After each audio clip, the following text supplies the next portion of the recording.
एगो पंडित जी रहना, उनके पड़ोसिया के गांव में बियाह करावे जाए के रहा।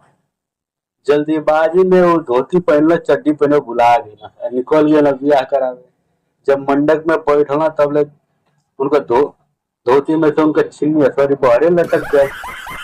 अब समानो एगो लड़की गीत गावत रहे, ओकर नजरिया पड़ गए उनके छिनिया हथौड़िया पर। अब कहत कहा वो दादा लगा तो पंडित पापा की गतिया चल जाई। अब कहीं तो कहीं कैसी उनके का के लगती है कि उसुआ में पंडित जी के संदेशा दिला। कहत कहा, पोठी बाचत बाचत बाबा गोइला भुलाई हो, अब भीतर के सामान बाबा बोहर गोइल आई हो। ई बतिया पंडित जी सुनना तो छट के उनके ध्यान पड़ा, नीचवा देखा तो सजिया उनके छीनिए थोड़ी लटकल है।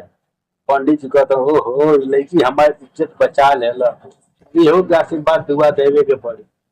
पंडित जी का कहत हमें कि धन्य बाटू बेटी देहलू हमर इज्जत बचाई हो, जहाँ जहाँ जैबू बेटी ऐसे लमहर भेटाई हो।